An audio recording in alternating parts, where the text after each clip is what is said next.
Hello again. All right, so this is going to be a little bit longer, this video, than my usual ones. It's about the biggest fossils of all, really, and that is how to learn grammar and how to learn vocabulary. And it's been taught so badly in the past, but now we can do it with the internet, and we can do it with monolingual learners' dictionaries. So let me explain. This video will be a little bit longer because it has a method for learning vocabulary and for learning grammar, not the traditional method. So the traditional way is learning lists of words with meanings for vocabulary and doing grammar exercises. No words of lists, no exercises for grammar. Right. Here's my own method. So the most important thing is you have to choose your words because your time is limited. You can't waste a lot of time writing out these word lists because you never use those words. You don't know how to use them, and you've often chosen words that you will never use. So the first thing is to learn how to choose the word to learn. There are a million words. You can't learn a million words. No one knows them. So which words are you going to choose? Well, basically the best way is to think of word that is bugging you. You know, recently you've been thinking, oh, I've heard that word before somewhere. I don't know what it means.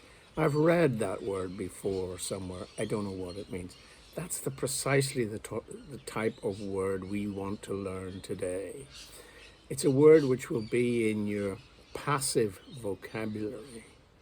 That is vocabulary which you understand the meaning really if you're reading it or you're listening to it, but you can't use it in speaking, right? That's passive, in your passive vocabulary. So we want to try to move those words into your active vocabulary so that you can use them. Here's my method. Now the method is 12 points, and that sounds perhaps like a lot, but actually this is only a brief summary, and really I have to go into more details with it. But I'm going to give you a summary here just to give you an idea. So the first thing is choose the word. As I said, if it's a word that's been annoying you recently because you've heard or seen it, or it's a word you're watching a video and you say, oh yes, that word, what does that mean? Okay. Or you're reading a book and you say, yes, there's a word there, I've seen that one before, what does that mean? I don't know. So find the word and then go to the Longmans Dictionary. This is my recommendation. Cambridge is also okay, but Longmans is even better. The reason is they use defining vocabulary, in other words, to explain the meanings of words. So they might give you a sentence with the word in it or a definition, but the words they use will be the most common words in English, the first 2,000 or 3,000 most common words. So that means that for most of you, you will understand the meaning and the explanation. There's no point in using the dictionary if the words they use are more ridiculous and more difficult than the words that are actually you're looking up in the dictionary. So there's no point in doing that. Okay.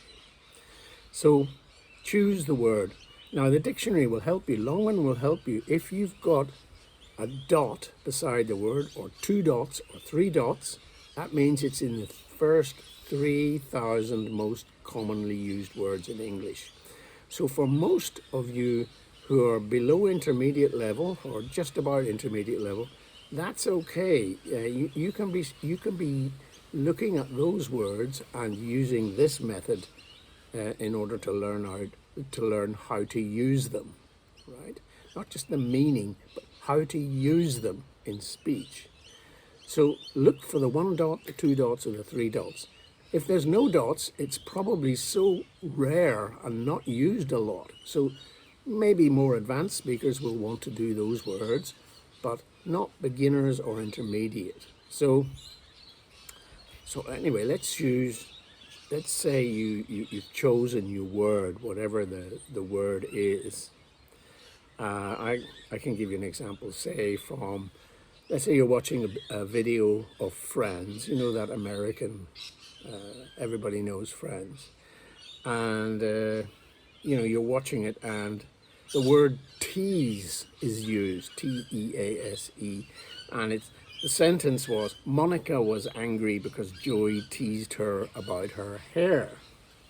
Okay, so let's say you don't know what tease means. Okay, so you can look it up in the dictionary for meaning, in the Longman Dictionary, and it will give you, with the defining vocabulary, simple words, the explanation and the meaning. If you don't know the meaning, yes, use your bilingual dictionary. Don't be afraid of it. Right? You can use it, but don't rely on it. That's the main thing.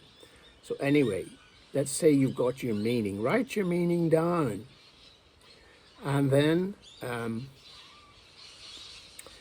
look at the verb or the word class. Is it a noun? Is it a verb? Because that's important in terms of working out how to use it. That's the third thing. Number four, and this is what nobody does. Practice the pronunciation of the word.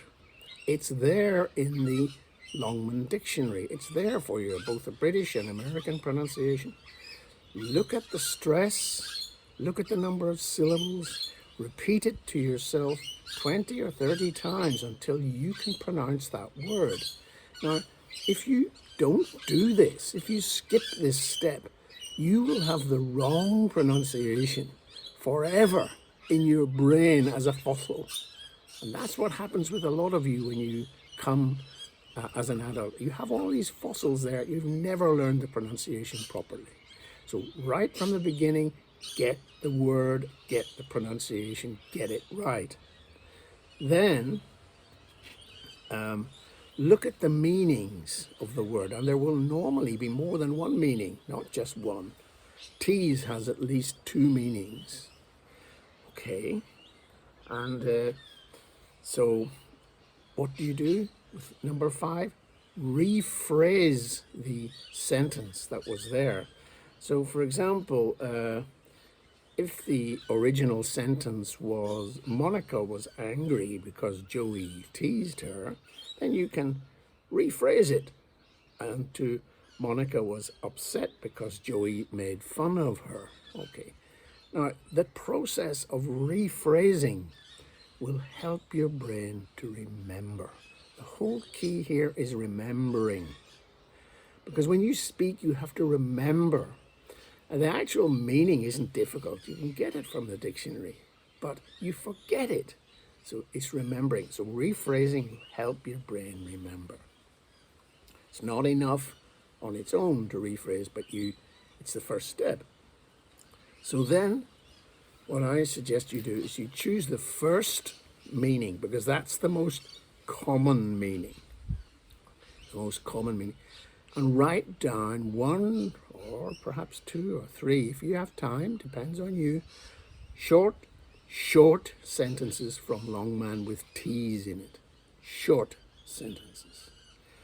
Write them down.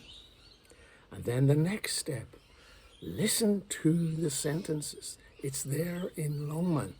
And they read the sentences out loud many times and listen to them in Longman many times. Why? Because that gives you the rhythm, the natural stressed and unstressed syllables, the intonation up and down, the music of the language. The music is important because if your brain loves music and it helps you to remember, to recall. Okay, so please try that one. And when you've read out the sentences, well then, yes, here comes the hard work. Memorize those sentences. Memorize the words in the short sentence, and memorize the rhythm in your brain so that your brain remembers that melody, that music. That will make it easier to remember. The brain will remember the rhythm and the stress. And then number 10, write your own sentence then. Write your own one yourself. Make sure you check it with an app, Grammarly or something, and write your own one. The next step, step 11, is use now this new word, use it in a real conversation. So now you've got to find a conversation with somebody, maybe me or some friend or on Skype or whatever. And sometimes I get my students, when they talk to me, I get them to write down the word before the class starts, so they have it in front of them. And then, I'm going to use this word. And it really helps if you have prepared the conversation before you start, because it's still difficult to remember without preparation. So before the phone call or the Skype call, practice the conversation and the sentences you're going to use. Try that. The more practice you do, the more you'll be able to remember it. You can use a post-it if you want to put it on the computer with the word. So remember, you're learning the grammar here and you're learning the vocabulary, how to use the word. How are you learning the grammar? Well, it's automatic. Isn't that great? It's automatic. You don't have to really do that much work. The brain will do it automatically for you. And the grammar is learned subconsciously, not subconsciously. Because those sentences, as I said, have got the correct grammar in them. Now, one or two precautions about this trip at the end. First of all, most words have more than one meaning. Don't do more than one meaning in one day. This thing takes time. It might take you half an hour to do what I've just said. It might take you an hour. So don't do more than one meaning of a word in one day. Because if you do the different meanings, your brain will get confused. Just like these parrots behind me, can you hear? It sounds to me to be confused. Maybe they're not confused. I think they want food. That's what they want. So anyway, the main thing is just do one meaning in one day, right? Also, take the word like reasonable, for example. There's a three dot word. It has 4 meanings. Take the first meaning and do it in one day, and then do the other 3 meanings on 3 different days. Right? Also, if the word is a verb sometimes and a noun has a different class, don't do those on the same day either. Your brain will get confused. Don't do it. The grammar's different for each one. So one class of word, one day. One meaning of a word, another day. One day also. And finally, most importantly, do all the collocations. A word like reasonable has many collocations, 7 or 8. You need collocations and you need to learn how to use those.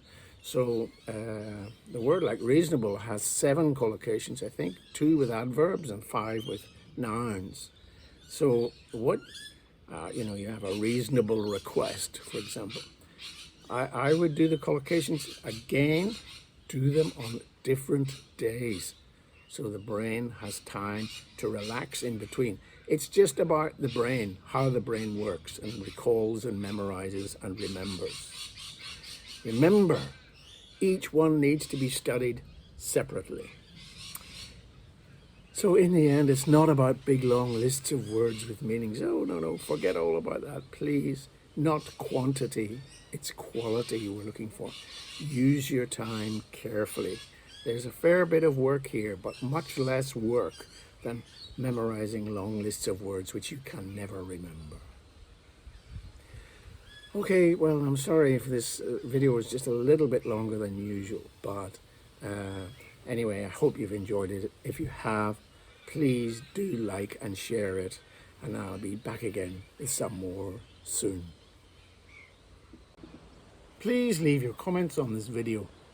If you want to contact me, you'll find my address in the description below.